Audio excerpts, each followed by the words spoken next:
बच्चों कैसे हैं आप सब। तो आज की इस वीडियो में मैं आपसे बच्चों को बीबीएम यूनिवर्सिटी में FY UGP 4 year undergrad program के थ्रू आप सभी बच्चे यूजी सेमेस्टर थर्ड सेशन 22-26 में आप सभी बच्चे पढ़ रहे हैं। और आप सभी बच्चों का देखिए मेजर पेपर 5 का जो पेपर होने वाला है बेसिकली उसके संबंधित देखिए कुछ इंपॉर्टेंट सवाल मैं आप सभी बच्चों को बता रहा हूँ यहाँ पर, तो उसे नोट डाउन कर लीजिए अपने कॉपी में। इसका सिर्फ देखिए आपको क्वेश्चन मिलेगा, आप अपने हिसाब से इसका आंसर जहाँ से आपको मिल पाए उसे नोट डाउन कर लीजिएगा अपने अपने नोटबुक में और अपने जैसे एग्जाम की तैयारी करिएगा। ठीक है, तो चलिए वीडियो को शुरू करते हैं। वीडियो पसंद आए तो वीडियो को अप्लाई कर दे सकते हैं। चैनल पर अगर न्यू आए तो चैनल को सब्सक्राइब कर लीजिएगा, साथ में बेल आइकन पे क्लिक कर लीजिएगा ताकि इसी प्रकार पल पल की हर वीडियो की नोटिफिकेशन आपको मिलता रहे। डिस्क्रिप्शन बॉक्स में टेलीग्राम ग्रुप और फेसबुक पेज हमारा जहां लिंक मिल जाएगा उस पर क्लिक करके आप ज्वाइन हो जाइए। कुछ पूछना रहेगा तो आप मुझसे पूछ सकते हैं।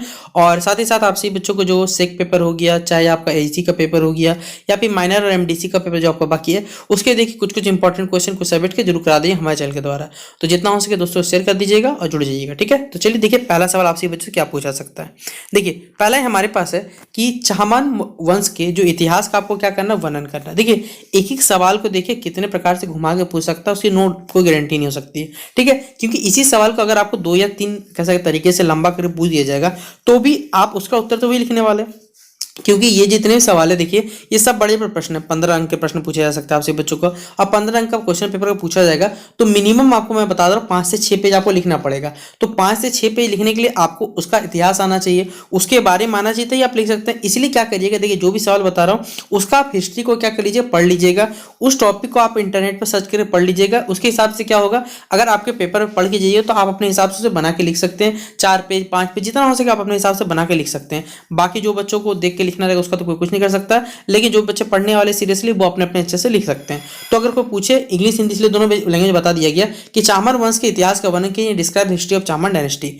अगला सवाल देखिए यहाँ पर गजनवी के आबाद पर जो आक्रमण था उसका क्या कारण था, या फिर उसके कह सकते हैं आक्रमणों को क्या प्रभाव पड़ा हमारे हिंदुस्तान पे, ये हमें बताना है। यानी describe the reasons and effects of Ghaznavi's attack on India, यानी महमूद गजनवी के बारे में आपको बताना है कि यहाँ पर कह सकते हैं अगर इसी सवाल को देखिए दूसरे से घुमा के पूछा जाए कि भारत पर तुर्कों का जो आक्रमण हुआ था उसके क्या प्रभाव पड़े, क्या कारण था, तो देखिए सवाल कुछ अलग नहीं बनेगा। ठीक है, उसी से आपको रिलेट करके यहाँ पर सवाल को पूछा गया है कि गजनवी के भारत पर जो आक्रमण का कारण था, क्या कारण था और क्या उसका प्रभाव पड़ा हमारे हिंदुस्तान पे, यह हमें बताना है। इन डिस्क्राइब द रीजंस और effects of Ghaznavi's attack on India.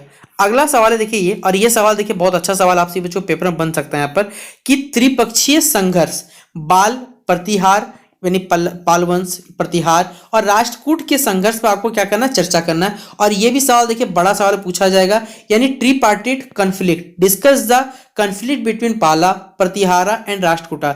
और ये सवाल देखिए VBI क्योंकि हिस्ट्री का पेपर देखिएगा तो ये बहुत ज्यादा इंपॉर्टेंट सवाल बनता है और आपके सिलेबस से बहुत ज्यादा इंपॉर्टेंट है, तो ये याद रख लीजिएगा। त्रिपक्षीय संघर्ष पाल प्रतिहार एवं राष्ट्रकूट के संघर्ष पर चर्चा करें।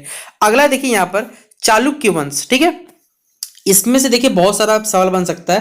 पहला क्या है, चालुक्य वंश का राजनीतिक इतिहास पर पूछ सकता है, या फिर जो एडमिनिस्ट्रेटिव प्रॉपर्टी होती है, एडमिनिस्ट्रेटिव जो उसका शासन चलाने का जो व्यवस्था था चालुक्य वंश का, ये आपको पूछा जा सकता है। तो चालुक्य वंश के जो राजनीतिक इतिहास पर प्रकाश डाले, या फिर कह सकते हैं चालुक्य वंश के जो शासन व्यवस्था था, शासन व्यवस्था पर आप क्या जानते हैं अपने इस पर चर्चा कर सकते हैं। तो ये 2 सवाल देखिए यहाँ चालुक्य वंश आपसे पूछा सकता है। तो एकदम पेपर में सीरियल वाइज या फिर कह सकते हैं इसे अगर आप ऊपर नीचे करके पूछ दिया जाए, क्वेश्चन पैटर्न का पूछ दिया जाए तो भी मतलब आपको वही निकलने वाला है, आप उसे बना के लिख लीजिएगा। ठीक है, अगला सवाल देखिए यहाँ पूछा हुआ है कि जो पल्लवों का प्रशासनिक व्यवस्था, देखिए यही सवाल हमारे पे दूसरा सवाल पूछा गया है कि जो पल्लव वंश था उसका जो प्रशासनिक व्यवस्था था यानी एडमिनिस्ट्रेटिव जो सिस्टम था उसका यहाँ पर आपको क्या करना है, विवरण देना है। यानी पल्लवों का प्रशासनिक व्यवस्था का विवरण दीजिए, या फिर give details of the administrative system of Pallavas. तो सोचिए देखिए एक प्रकार से अगर आपको यहाँ पर राजनीतिक इतिहास पूछ दिया जाता है, शासन व्यवस्था पूछ दिया जाए, धार्मिक व्यवस्था क्या थे क्या नहीं, या फिर जो कह सकते हैं जो भी जीवन उपलब्धियां प्राप्त की पल्लव वंश ने उनके बारे में चर्चा करने बोलेगा, तो भी देखिए आप अपने हिसाब से एक ही साल को घुमा फिरा के लंबा चौड़ा करके जितना हो सके बना के पेपर में लिख सकते हैं। अगला देखिए यहाँ पर हमारे में पूछा हुआ है कि चोल वंश का इतिहास और उनकी जो उपलब्धियां उनके वर्णन करना। देखिए वहां हमने चालुक्य वंश पढ़ा, यहाँ आपको चोल वंश के बारे में बताना है कि चोल वंश का जो इतिहास है और उसकी जो उपलब्धियां है उस पर आपको यहाँ पर वर्णन देना है। यानी इंग्लिश में अगर इसे कहा जाए तो describe the history and achievements of Chola dynasty. तो पेपर में देख लीजिए इस तरह का आपको सवाल पूछा जा सकता है। तो चोल वंश का इतिहास तो आपको बताना ही पड़ेगा, साथ ही साथ उसने क्या क्या जीवन में कह सकते चोल वंश ने क्या क्या उपलब्धि प्राप्त की ये भी आपको बताना पड़ेगा। तो 2 सवाल देखिए एक ही सवाल से निकल सकता है। अगर आपके पेपर में देखिए 1 नंबर 2 नंबर सेट भी कर दे किसी क्वेश्चन के अंतर्गत, तो दो भाग में, एक भाग में बांट सकता है कि चालुक्य वंश का चलिए इतिहास बताइए, या फिर कहीं पूछ लेगा कि चालुक्य वंश की जो उपलब्धियां उस पर आप चर्चा करें या वर्णन करें।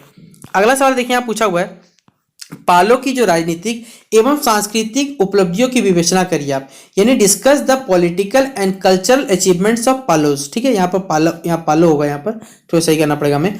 यानी पालो की जो राजनीतिक और सांस्कृतिक जो उपलब्धियां जीवन में, यहाँ पे कह सकते हैं उस वंश की, उसकी हमें यहाँ करना है, वो विवेचना करना है। तो आप अपने हिसाब से ये भी देख सकते हैं, देखिए राजनीतिक वाला कैरियर भी बता सकते हैं, सांस्कृतिक क्या क्या उन्होंने महत्व थे या सांस्कृतिक क्या क्या उपलब्धियां थी, ये आप बना के लिखिएगा। अगला सवाल देखिए, यहाँ पेपर हमसे पूछा सकता है कि प्रतिहारों की सत्ता के उत्थान एवं उन्नति के जो विभिन्न चरण थे उनका आपको क्या करना है, उल्लेख करना है। यानी mention the various stages of rise and progress of the powers of Pratiharas, यानी प्रतिहारों को आपको, प्रतिहारी जो सत्ता थे, ठीक है, उनका उत्थान किस प्रकार हुआ, उनका उन्नति किस प्रकार हुआ, और एक एक पॉइंट वाइज यानी विभिन्न चरणों में उसका क्या करना है, उल्लेख करना है। पॉइंट वाइज करके जो जो कहानी थे वो सबको रिलेट करते हुए क्या करना है, आपको उसका जिक्र करना पड़ेगा। ठीक है, तो ये 8वां नंबर हमारा सवाल रहा। अगला सवाल है, देखिए आपसे बच्चों पूछा हुआ है, देखिए जो मैंने आपको पहला सवाल बताया था महमूद गजनवी वाला, वही सवाल देखिए यहाँ पर दूसरा पूछा सकता है कि अरबों का सिंध पर जो आक्रमण के कारण तथा प्रभाव का यहाँ पर चर्चा करना है। अरबों ने भारत पर देखिए क्यों, यहाँ जो हमारा सिंध वाला जो इलाका है उस पर क्यों आक्रमण किए थे, आपने कहानी पढ़ाई होगा बेसिकली। ठीक है, दाहिर का नाम सुना है, राजा दाहिर का नाम सुना होगा। फिर अरबों ने क्यों आक्रमण किया, क्या कारण थे, फिर उसका क्या क्या हमारे भारत पर, हमारे हिंदुस्तान पर क्या प्रभाव पड़ा, ये आपको बताना है। तो अरबों का सिंध पर आक्रमण के क्या कारण थे और क्या प्रभाव था, इस पर आपको चर्चा करना है। तो discuss the causes and effects of the Arab invasion, देखिए यहाँ इन्वेजन भी हो सकता है इंग्लिश में, या फिर अटैक भी लिखा जा सकता है, attack sorry Arab attacks on Sindh. फिर अगला सवाल है, और ये तो एकदम अच्छा सवाल है क्योंकि आपका सिलेबस का पहला जो टॉपिक इसमें पूछा हुआ है, ठीक है, कि हुन आक्रमण, यानी जिसे कह सकते हैं हुना इन्वेजन इंग्लिश में कहा जाता है, हुन आक्रमण के कारण क्या थे और इसके क्या क्या प्रभाव थे आपसे पूछा हुआ है। तो या what where the causes and impacts of Huna invasion, पहला ही देखिए टॉपिक आपका सिलेबस का, तो इसको छोड़ मत दीजिएगा, इंपॉर्टेंट सवाल है।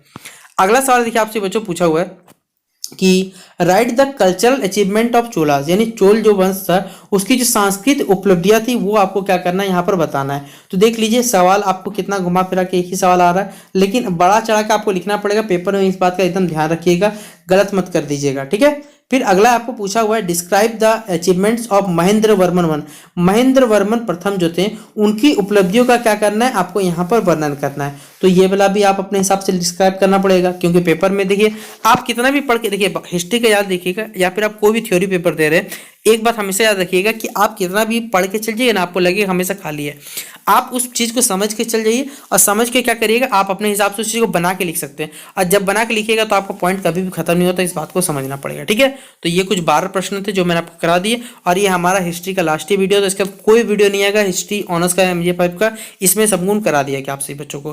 तो चलिए मिलते हैं नेक्स्ट वीडियो पे, वीडियो कैसा लगा बताइएगा, तब तक के लिए जय हिंद जय भारत।